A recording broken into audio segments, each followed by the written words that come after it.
business decisions really have to do with picking people.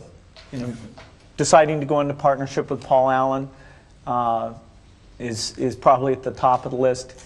And then subsequently hiring a friend, Steve Ballmer, and having somebody who you totally trust, who's totally committed, who shares your vision and yet has a little bit different set of skills, and also acts as a check on you. You know, some of the ideas you come up with, you run by them because you know they're going to say, hey, wait a minute, you know, have you thought about this and that?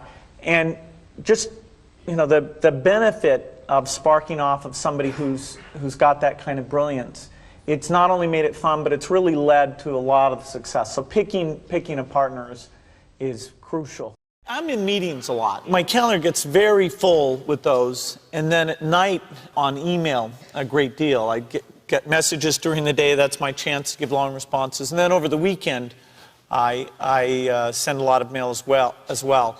I take 2 weeks a year to just go off and read and think, where I'm not interrupted by work or anything else. I'm just solidly trying to think about the future, and people get to send me things to read as part of that so-called Think Week. So it's a nice mix of things.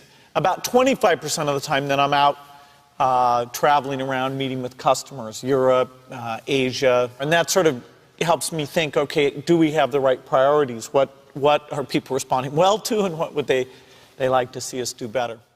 A small number of people that you can turn to on certain key things is a great asset. Fortunately, people know that wealth is dedicated to the foundation, and so if they have ideas that are in the foundation's area, infectious disease, improving education, then it's super interesting to have them talk to me or talk to those people. I have the benefit of being well known, so I can go out and meet interesting people and, you know, share my views and get a lot of attention.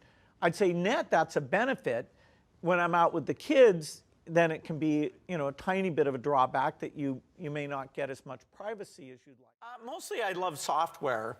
I do remember at the private school I went to, there were other kids whose families were better off, like they had a Porsche or something, but it wasn't that big of a deal. My thing was that I just loved doing software, I loved hiring people, and I was stunned when it ended up being so valuable.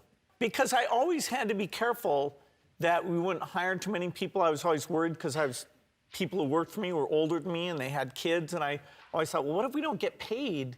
Will I be able to meet the payroll? So I was always very conservative about the finances. And then when we did go public, what was I, 30 by then I was kind of stunned at what it multiplied out to. I love my work. The work of the foundation is super interesting. I get to meet with the scientists. I get to go out in the field.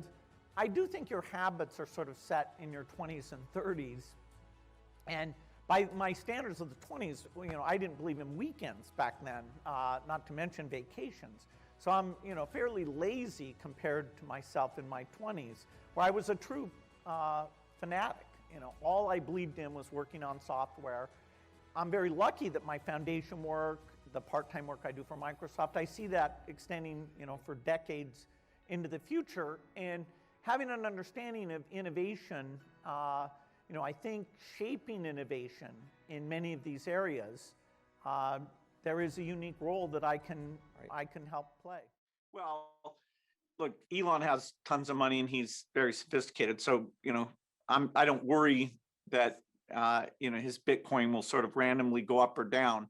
I do think people get bought into these manias who may not have as much money to spare. So I'm not bullish on Bitcoin, and you know, my general thought would be that, you know, if you have less money than Elon, you should probably watch out.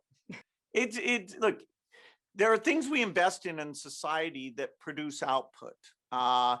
Bitcoin happens to use a lot of energy.